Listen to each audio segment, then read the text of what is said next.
Friends, welcome to my YouTube channel. So friends, काफ़ी बार patients आते हैं और पूछते हैं कि डॉक्टर, हमारा जब सेकेंड ट्राइमेस्टर शुरू होता है यानी कि जो दूसरी तिमाही होती है उसमें बार बार बच्चा ख़राब हो जाता है। ऑल्दो हमें बिल्कुल भी दर्द नहीं होता जब बच्चेदानी का मुंह खुलता है, लेकिन हमारा बच्चा अचानक से ख़राब हो जाता है। तो आखिर ऐसा क्यों होता है, इस कंडीशन को क्या कहते हैं और इसके लिए हम क्या ट्रीटमेंट ले सकते हैं? फ्रेंड्स, मैं डॉक्टर कृतिका वर्मा, गायनेकोलॉजिस्ट और आईवीएफ स्पेशलिस्ट, आज आपको इस प्रॉब्लम के बारे में डिटेल में बताने वाली हूँ कि आप after all second trimester recurrent abortion का क्या कारण होता है, उसके लिए आप क्या ट्रीटमेंट ले सकते हो। देखो, क्या होता है कि जब आपको पेनलेस सर्वाइकल डायलिटेशन हो जाए समय से पहले, यानी कि पेनलेस बच्चेदानी का मुंह खुल जाए और आपको बिल्कुल भी दर्द नहीं हो रहे हो, यूजली सेकेंड ट्राइमेस्टर में ऐसा होता है। तो इसका मोस्ट इम्पॉर्टेंट कारण होता है सर्वाइकल इनकॉम्पिटेंस, यानी कि इसको सर्वाइकल इनकॉम्पिटेंस हम बोलते हैं, जिसमें कि जो बच्चेदानी का मुंह होता है वो समय से पहले ही खुल जाएगा, जिसमें कि आपको बिल्कुल भी दर्द नहीं होगा और आपका बच्चा बाहर आ जाएगा। ठीक है, तो इसकी वजह से आपको अबॉर्शन हो जाता है। इसकी वजह से आपको रिकरेंट अबॉर्शन भी हो सकता है, यानी कि बार बार आपका बच्चा खराब हो सकता है। अब इसके क्या क्या साइंस और सिम्टम्स होते हैं, देखो, यूजली सेकेंड ट्राइमेस्टर में होगा, आपको पीरियड्स जैसा पेन हो सकता है, लेकिन बहुत सिवियर पेन नहीं होगा। जो बच्चे होने वाला दर्द होता है वो आपको नहीं होगा। आपको बैकएक हो सकता है, वाटरी डिस्चार्ज हो सकता है, पानी जैसा फ्लूइड आ सकता है, ब्लड स्टेन डिस्चार्ज हो सकता है, बहुत टायर्डनेस हो सकती है, जनरलाइज बॉडी एक हो सकता है। तो ये सारे कुछ सिम्टम्स होते हैं जो कि आपको हो सकते हैं। अब आपको कैसे पता चलेगा, देखो, अगर आप कई बार डॉक्टर के पास अल्ट्रासाउंड कराने जाते हो, नॉर्मली स्कैन कराने जाते हो, उसी में आपके डॉक्टर आपको बताते हैं कि आपकी तो सर्विक्स की लेंथ छोटी है, यूजली 4 से 5 सेंटीमीटर होनी चाहिए, लेकिन अगर आपकी सर्विक्स की लेंथ 2.5 सेंटीमीटर से कम रहती है, यानी कि इसको हम शॉर्ट सर्विक्स बोलते हैं, या फिर आपकी फनलिंग है इंटरनल ऑस।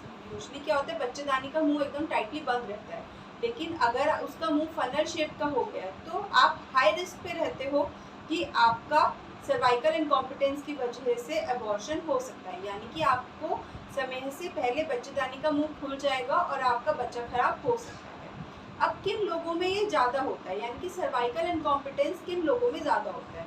देखो, अगर आपकी सर्विक्स की कोई भी सर्जरी हो रखी हो या फिर फोर्सफुल डायलिटेशन एंड क्यूरेटाज हो रखा हो, उस केस में प्रोन होते हो आप। या फिर आपको कोई भी सर्वाइकल इन्फेक्शन हुआ हो, सर्विक्स में आपने कोई सर्जरी कराई हो, जैसे कोनाइजेशन वगैरह कराए हो, या फिर इसके काफ़ी सारे एक्वायर्ड कॉजेज़ भी हो सकते हैं, यानी कि कोई भी ट्रॉमा की हिस्ट्री हो, या फिर जो प्रीवियस आपकी डिलीवरी हुई है वो फोर्सफुल डिलीवरी हुई हो, या फिर फॉर्सेप या वेंटूज लगा हो। तो इन सब केसेस में क्या होता है कि सर्विक्स के जो फाइबर्स होते हैं, कोलेजन फाइबर्स होते हैं, उनका टीयर हो जाता है, तो उसकी वजह से वो प्रोन हो जाते हैं इनकॉम्पिटेंस में, यानी कि बच्चेदानी का मुंह एकदम टाइटली बंद नहीं रहता है, वो थोड़ा सा खुला रहता है।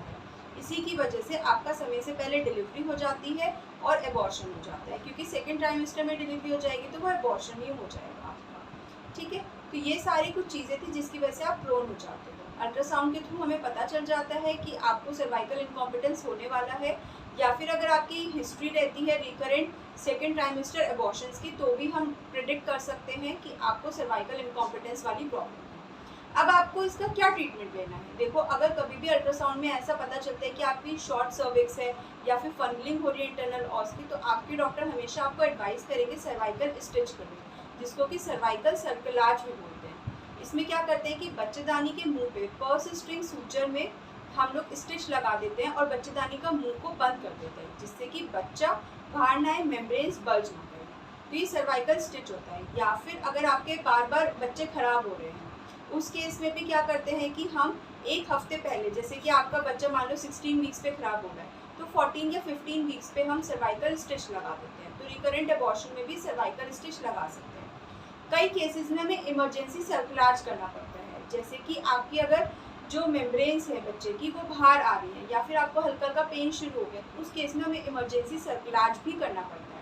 उस केस में हम पेशेंट को एडवाइस करते हैं कि आपको स्ट्रिक्ट बेड रेस्ट करना है और प्रोजेस्टेरॉन के आईएम इंजेक्शंस भी लेने पड़ते हैं, या फिर वेजाइनल सपोजिटरी प्रोजेस्टेरॉन की आपकी पूरी प्रेगनेंसी में आपको लेनी पड़ती है, जिससे कि आपकी प्रेगनेंसी सपोर्टेड रहे और आपकी सेफली डिलीवरी हो सके। ये सारे कुछ ऑप्शंस रहते हैं। अब किन लोगों में सर्कुलाज नहीं हम कर सकते हैं, देखो, अगर मेम्ब्रेन्स रप्चर हो गई है, या फिर इन्फेक्शन हो रहा है, या फिर बहुत ज़्यादा पेन्स आ रहे हैं, तो इन सब केसेस में हम सर्वाइकल सर्कुलाज नहीं कर सकते, क्योंकि इसका कोई बेनिफिट नहीं होने वाला है, आपका बच्चा तो रुकने नहीं वाला है, उसकी डिलीवरी होने ही वाली है।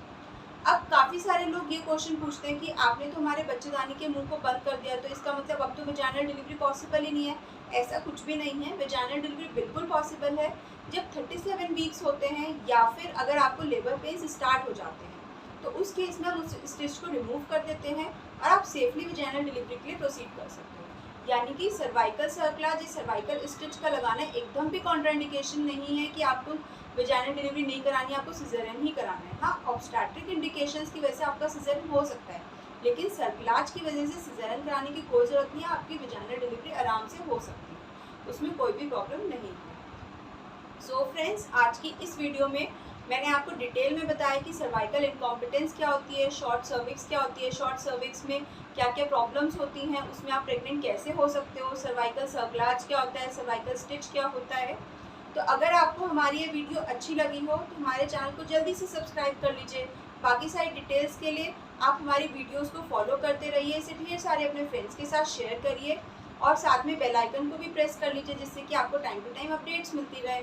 Thank you, bye bye.